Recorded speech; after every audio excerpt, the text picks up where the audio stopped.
Good morning or good afternoon or good evening, wherever you are in the world. Talent Finders would like to welcome Editor-in-Chief and Publisher of Revista Belleza Excel, Jennifer Berreto. So welcome, Jennifer. Oh, hi. Thank you very much for the invitation and the opportunity to be on your podcast. Thank you. So, Jennifer, I'd like to obviously congratulate you on all your achievements. Can you share with us how your career started? Well, it happens that I was on a TV show. I started the first journalist column where the weight issues and body image issues were discussed in Yes. the world. So I was invited to this TV show, and in one of the commercial breaks, the host of the TV show says to her producer that she finds that it was outrageous and impossible to see a fat woman on a runway. And by then, I remember Oprah already has her magazine. I already remember but the day that Emmy, one of the first plus size models, were actually not only in commercials, in runways, but she was already hosting the Fashion Emergency TV show for E! Entertainment Television. So Yes. it was ridiculous, that statement, and it was kind of offensive the way she said it. So I asked her the opportunity to prove her wrong. And the producer said yes, but her idea was to ridicule me on TV. And I knew where she was coming from because when you are overweight or you have a physical condition, you understand and you learn how to read people Yes. between the lines. So I knew where she was coming, and I attend to classes to do photo pose, runway, and to be prepared for the moment. And with my own clothes, because by the time there was not such a thing as a plus size market in fashion. Yes. I did a runway, and it was the first runway made on TV in Latin America for plus sizes. And then I did my first professional book, and I applied for my first gig. It was to be on a billboard on Washington, D.C., and that was 28 years ago, and here we are That's today. amazing. Well done. Yeah, thank you. So you've had a really diverse career from being the first plus size Latina model, journalist, and lawyer, which is really amazing. So what and how was this process for you, going from being a model, and through your experiences as a model, and then made the decision to pursue a career in law and journalism? It's funny because it was the other way around, and Okay. I always was fascinated by the fashion world. My mom was the person that introduced me to the fashion world. My mom has been always very passionate into that thing. And I shot my first commercial when I was 3 years old. But since I had this opportunity because of the TV thing that I've just shared with you, I thought it was the perfect momentum to consider to be a professional plus size model. And by then, I remember talking to the woman that offered me the opportunity to be on the billboard in Washington, D.C. Yes. And she says that she found appealing that she couldn't find any Latina plus size model anywhere. So I was thinking, wow, I love fashion. I am photogenic. I've been told that I'm good as a model. So I have now the knowledge. I have the preparation. So why not open the door? There is Yes. a market out there. We need to be seen everywhere. And everybody's beautiful. And why not? So first I went to college and all of that. And in the meantime, this opportunity crossed my path, and I take the moment and open the door for all of us. Yes, well, that's an incredible story. So, what would you say some of your biggest lessons and learnings have been within your career? Well, when you start on this world, you have the naive idea that you will find friends here Yes. And you have the naive idea or preconception that everybody has been, everybody will be helpful to you because they know how hard it is to be on this industry. And Yes. it's totally the opposite. I have faced the more unthinkable challenges in this industry, and people show a different version of themselves in social media, but it's not what it is in reality. So No. for me, it was a big challenge because what I show to the public is what I am. Yes. And when I started to see these double standards and double morals and double faces, for me, it was shocking because I'm not used to that and I will never get used to that. No. And there's a lot of, like you say, people misleading you, and, definitely different perceptions created or personas created. Yeah. So you were the first plus size woman to have featured on the cover of Vogue Kirby. Can you share with us how that came about, and did this open other business opportunities for you? It was crazy because we are being told, not like in words, but in what you see is another kind of way that people can tell you things by Yes. the example. And you are being told from a very early age that people with certain looks are not able to be on the cover of certain magazines. Yes. So when the opportunity came to me, I was in total denial. And I gotta tell you, it was a bittersweet experience because I have a huge, ugly momentum with the photographer that those photos with me for Vogue magazine. He were harassing me for quite a while. And it was bittersweet because I was happy and hectic and celebrating. And I was like in denial that I was in the cover of Vogue. But on the other hand, I had to deal with this nasty behavior. So it was kind of bittersweet. But it was amazing because at the moment, people were like, it was hard to believe that a plus size woman could be in Vogue and let alone in the cover of Vogue. So it wasn't a before and after for me in my career, and it made the conversation higher on a different level Yes. because now we can be in Vogue. Now we were in Vogue is a reality, Yes. and for me it was amazing.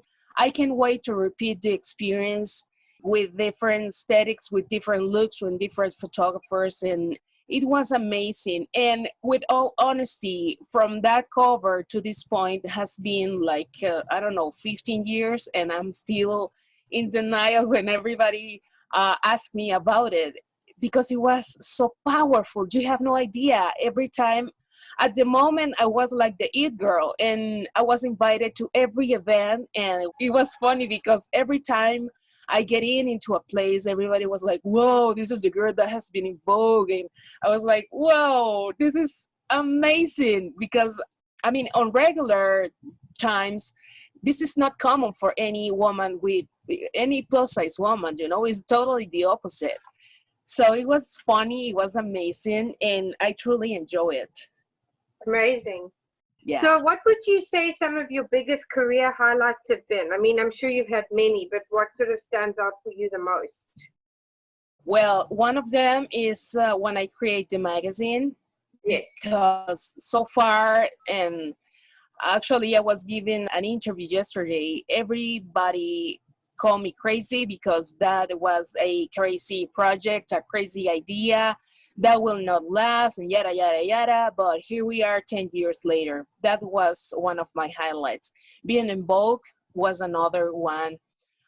Being able to create my TV show and my radio show was another one, because everyone that could possibly sabotage my projects were saying that it was impossible to talk about plus size fashion on TV and Yes. on the radio, and I proved them wrong. Yeah. And yeah, but since the opportunities are so limited, I try to celebrate everything. But if you ask me, I could say those were like my highlights. That's wonderful. Yeah. So you're also the host and producer of a TV show as well as a radio show. Can you share with us more about this and how that part of your career came about? Well, the TV show was funny because I was visiting my family in Puerto Rico, Yes. and I was in an interview, and one of the hosts that happens that was a producer of the TV show asked me if I could be with them contributing and on the TV show, and I said yes. And just like that, I became the producer of my own TV segment. And years later, I had the opportunity to create a whole TV show. It's about to be on TV in a couple of months. It's the same thing I did in Puerto Rico, but now it's going to be an hour like a magazine, but on Wow. TV. Yeah, it's going to be a whole hour speaking about fashion and health issues and body image issues, everything related to plus sizes. So Yes. I'm really happy. And when it comes to the radio show, I always have been passionate about doing radio because the magic that you can create through the senses is amazing. And I had this opportunity to be on the radio, and I thought, hey, there is no show or not a space that is has the information that we're looking for. My fellow models, people that are producers of events, designers, we have no space to talk and promote our things. Yes. So I had the opportunity to have this radio show. I had to leave the station because the owner of the station was a very disorganized person, and eventually every single talent of the radio station abandoned the station. But we are back. You can hear us every week on iHeartRadio. So I'm really happy that we can reach all our audiences, not only through the magazine, but through the TV show and the radio show now. Yeah, that's incredible. Wow. So you featured in so many top publications from Vogue to Oprah to Cosmopolitan and so many more. How important do you feel publicity is for your career, and has this opened other doors for you? Well, I have to tell you that I am very lucky and blessed to feature on these important outlets because most people have publishers and PRs that pay for them to be on those magazines, and I never paid to be on any magazine. So I feel very lucky when I'm being featured on any of these medias. On the other hand, answering to your question, for me is very, very, very important the diversity, because I think and I understand how important for every one of us to be represented. It's Yes. important, it's very important for us to be seen. We all deserved a space and to be heard. And being on these magazines, it is important because they are iconic magazines, Yes. and they are kind of a reference. It's like your curriculum on the media when you are in the entertainment business and on the fashion business. It's like, I don't know, an engineer can show you a photo of the last work, and an architect can show you a map of the recent work he did. And for me, that I am in the entertainment business, in the fashion business, I can show you that I've been featured in Cosmopolitan as one of the 6 women that is changing the perception of beauty. And that is the same. It's like a reference, you know? Yes. So it's very important. And I gotta tell you, I feel very lucky and very blessed because I don't have a PR, I don't have a manager, and I don't have anyone that opened the door for me. Yes. So it has like more value for me. Absolutely. So leadership is such a very heavy subject at the moment, or lack of leadership. So what as a Latina woman made your leadership style different? And what do you believe needs to change on both the domestic level and global scale to improve the current leadership narrative? Well, one of the things that keep me going in my career, despite of the very often kicks to put me down, because it is what it Yes. is the fact that I know I'm not the only one who think the way I think. Mm. We are commonly and often portrayed in media and in social media, Latinas as rude, violent, sexual, and there is a ton of other stereotypes. And I am not any of this. Yes. And every time I give conferences and speaking and speeches when I'm requested to be like in a conference or so, when I feel I have the feedback from other women, they are like, we're thankful for you to be out loud Mm. and to speak for all of us, because we are not what is portrayed in the media. We are not this, we're not that. It's very unfortunate that Latinas are being portrayed as sex machines or as rude and bossy women or as, all the stereotypes around us. And Yes. I'm not any of that. And that is the main reason why I keep going, because, the good values are the ones that we should keep showing in social media, in the media, and not all the nasty things that you can find often. So I know that the bizarre, nasty, and kinky things are the ones that give you clicks in social Yeah. media and ratings on TV, but it's not what it's about. It's about quality and not quantity. Exactly. You've hit the Yeah. nail on the head. And I think that's also the issue in terms of social media as well. Is everybody places so much emphasis on that, but it actually comes down to quality, as you say.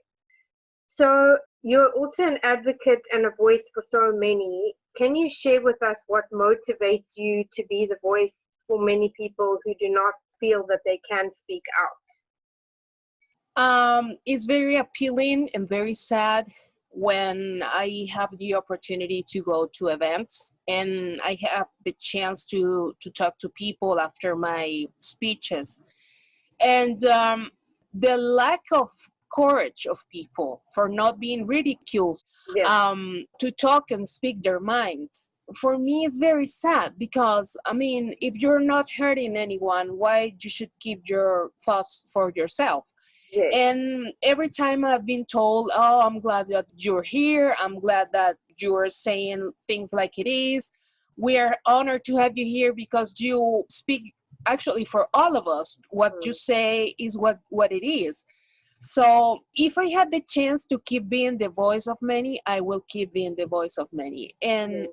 one of the things that someone overweight or with any physical condition has to deal with is the fear, the constant fear of being ridiculed and Mm. being diminished and being put down. And I have dealt with all of that. And now with the cancel culture was extremely immature and abusive, Mm. this is going to be a big problem, a big issue. And now we need to stand out for liberty or freedom of speak, and Yes. which is not the same of saying whatever I want to. But we need to stand by that, and it's very important our voices to be heard. So I will keep being the voice of many if I have the chance to. Yes, absolutely. So you also have a passion for philanthropy. So can you share with us more about your passion and your causes? Well, I have two causes. One of the causes is with kids with Down syndrome. Yes. I have been an ambassador on that cause for many, many, many years. And happens that I don't know how it is in the rest of the world, but in Latino culture, it's very common to use certain words to diminish people. And one of those words are related with kids with Down syndrome. And once I had the possibility to hear what the family related to that kid feel every time those words are used, Mm. it broke my heart. And I took the first opportunity that life showed me to work with those kids, and they steal my heart. They are everything to me, and every time I can, I work with them. I actually work with an organization here in my country, and we have produced fashion shows and events to collect money to help them. And I do activism online, so they are very, very, very close to my heart and very special to me. And the other cause is a not so good one.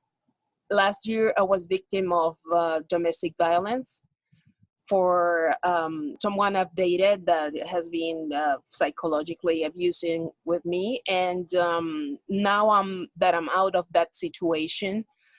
I'm doing activism with that, and has been very difficult because I am lucky to tell my story, but there are a lot of women that are not survivors. There are a lot of women that are trapped with their abusers right now. So it's a sensitive topic for me, but we need to keep working on that because they are not allowed to talk, and the issue is bigger than we think. So Absolutely. So far, yeah, very, very deep and very, very dark.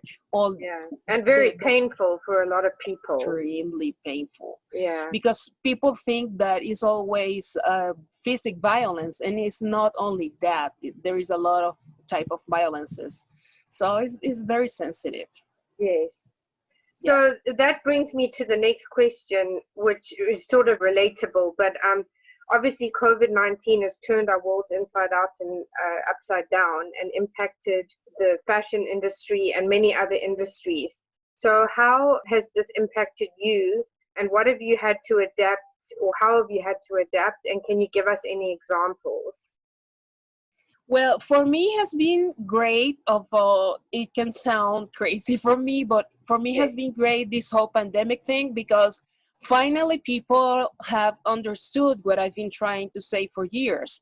The fact that I am in Venezuela doesn't limit me to be on your show or anybody else. And with this pandemic situation, the world has finally understood that with internet, everything is possible. And that's how I have managed my career this whole time. It's not a secret for anyone that my country, Venezuela, lived under the communism, and is for us extremely hectic. It's been 22 years for now. And that is the way that I had to handle myself. And every time I asked for an opportunity, people were like, oh, you need to travel to my country. You need to be here. You need to go to the studio. And I'm always a visionary person. And I knew it was possible for me to be online on your show, on anybody else show. So this has been amazing for me because it gave me the chance to be in conferences, in TV shows. Actually, my TV show is gonna be shot online. My producer is in Texas and I am here, and my show will be shown on TV. So for me, it has been great. I think the world has changed for good on this particular reason, and only this reason, because we are kind of opening our minds and understanding that with internet everything is possible. So there is no limit now. Absolutely. So I want to talk about your radio show and about sustainable fashion, because this has been amplified, especially during COVID-19. So what do you believe needs to change, and how and what are you doing to bring about this change? Well, I have to tell you, on this radio show, because I have 3 radio shows, on this radio show, I'm very happy because it is a topic that I never in my life imagined that I will talk about. But I am an editor for Dubai Fashion News, and my boss is a very active person when it comes to this topic. And she shared with me that the fashion industry is the second most important industry when we're talking about world contamination. So for me, it was a very shocking issue. And then I rekindled my friendship with my co-host. And we were talking about having the opportunity to bring to the Spanish speaker audience some material about this, because all you can find on the internet is in English or in French, Yes. but there's nothing in Spanish. So for us, it was a big deal. I'm learning every week. It's not that I'm a connoisseur or anything like that, but Yes. I'm learning every week.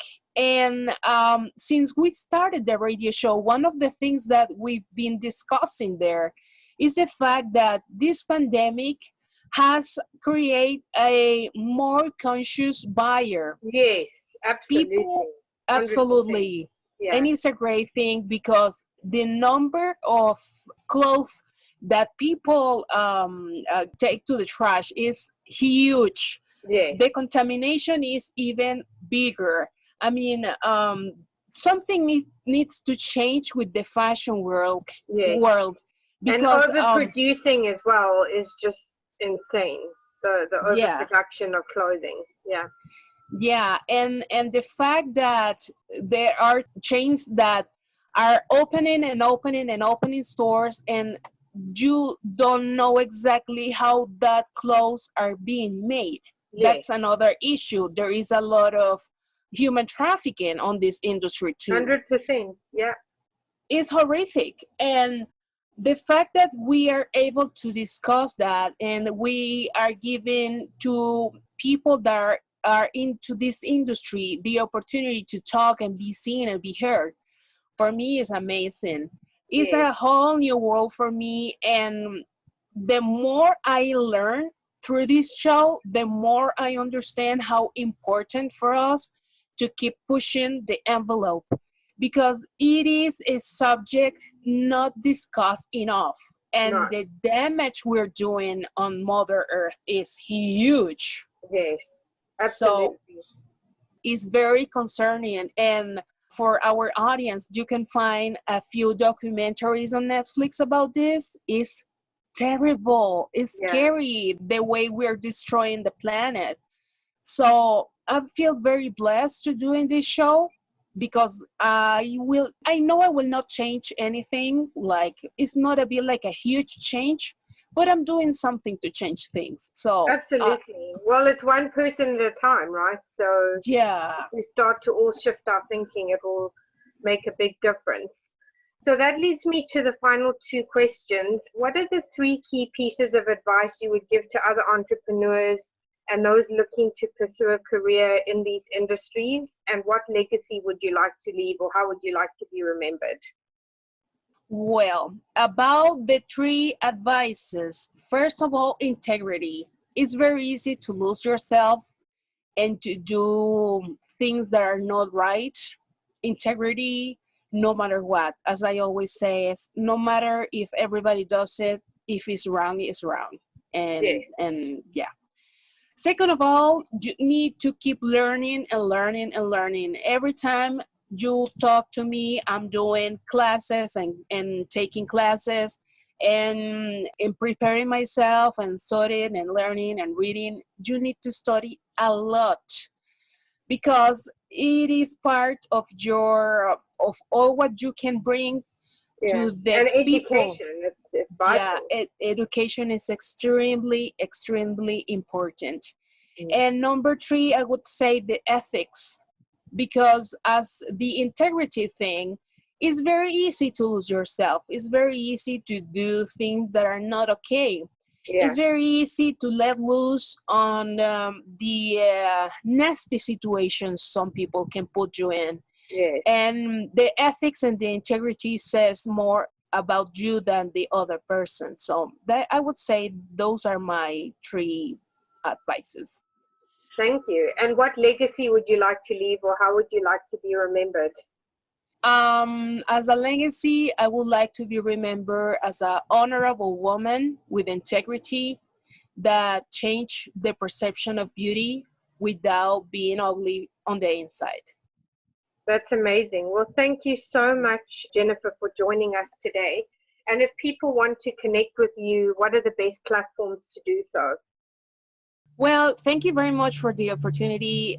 Thanks a lot for giving me the amazing momentum for me on your show and reach your audience. If you want to reach me or talk to me or whatever, I'm on every platform as at Jennifer Berreto Leyvo. I know that Karen will tag me, so in Yes. any social media, I'm under my name, no nicknames or anything like that. So, and I respond every single message. So just if you need to talk or you need to connect or anything, I'll be there. Well, thank you so much, and hopefully we can have you back on the show in the future to see where you are in your journey. And thanks so much for your time today. Thank you very much. It was a pleasure to be with you, and I can't thank you enough for this opportunity. Thank you. Take care. Thank you.